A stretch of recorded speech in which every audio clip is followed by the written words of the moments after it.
അഴിമതി വീരന്മാരായ നേതാക്കന്മാര്, വ്യഭിചാര സ്വഭാവം അനുകരിക്കുന്ന വർഷങ്ങളായിട്ടുള്ള നേതാക്കന്മാര് പല പ്രസ്ഥാനങ്ങളിലും ഉണ്ട്. ഒന്നിനെ മാത്രമല്ല ഞാൻ പറയണം. പക്ഷെ എനിക്ക് 40 വർഷമായിട്ട് ഇന്ത്യൻ നാഷണൽ കോൺഗ്രസിൽ നിന്നതുകൊണ്ട് എനിക്ക് ഒരുപാട് അനുഭവങ്ങളുണ്ട്. അങ്ങനെയുള്ള നേതാക്കന്മാര് കണ്ടിന്യൂസ് ആയിട്ട് ചീത്ത സ്വഭാവമുള്ള ആളുകൾക്ക് വൻ സപ്പോർട്ടാണ് ചെയ്യണം. അപ്പൊ ശരിക്കും പറഞ്ഞാൽ സ്ത്രീകൾക്ക് രാഷ്ട്രീയത്തിൽ പ്രവർത്തിക്കാൻ പറ്റാത്ത സാഹചര്യമാണ്. എന്നെ സംബന്ധിച്ച് ഇപ്പൊ ഞങ്ങളെ ഫാമിലിയില് നല്ല കുട്ടികൾ ആരെങ്കിലും ഉണ്ടെങ്കിൽ അവരെ നമ്മൾ വളർത്തിയെടുക്കണം നല്ലവരായിട്ടാണ്. പക്ഷെ അതിൽ ഒരാളെ രാഷ്ട്രീയത്തിൽ ഇറക്കാൻ നമുക്ക് തോന്നൂല.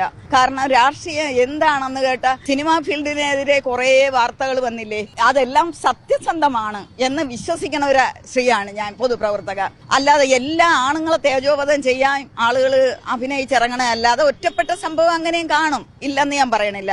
എന്നാലേ രാഷ്ട്രീയത്തിനകത്ത് ഒരു ഭാരവാഹിത്വം, എത്ര ഹൈ പൊസിഷനിൽ പഠിച്ച ആളായാലും കഴിവുള്ള ആളായാലും സാമ്പത്തിക ഭദ്രത ഉണ്ടെങ്കിലും ഒരാളുടെ ഉച്ചിഷ്ടം തിന്നൂല എന്ന് വെച്ചാൽ ഒരുത്തന്റെ ചായ ഫ്രീ ആയിട്ട് കുടിക്കത്തില്ല എന്നുള്ള സ്വഭാവക്കാരി ആണെങ്കിൽ സത്യസന്ധമായ സ്ത്രീകളെ ഇവർ ഒതുക്കി ചവിട്ടി തേച്ച് പുറത്താക്കേ ഉള്ളു, പ്രവർത്തിക്കാൻ അനുവദിക്കത്തില്ല. ചീത്ത കാര്യങ്ങൾക്ക് മൗനസമ്മതം കൊടുക്കുകയാണെങ്കിൽ അവർക്ക് നല്ല ഭാരവാഹിത്വം കിട്ടും. ഇനി തെറ്റായ കാര്യത്തിന് ഈ പഴകിയിരിക്കുന്ന നേതാക്കന്മാരുണ്ടല്ലോ, ഇപ്പൊ എല്ലായിടത്തും ഡയ്യും ഒക്കെ അടിച്ച് മിടുക്കന്മാരായിട്ടിരിക്കണം എന്ന് വെച്ചാൽ അടുത്ത LDF ഇറങ്ങിയിട്ട് വേണം അവരിൽ ചിലർക്ക് എന്ന് വെച്ചാൽ ഈ ആഭാസന്മാരായ ആളുകൾക്ക് വീണ്ടും മന്ത്രിയാവണമെന്നാണ് ആഗ്രഹം.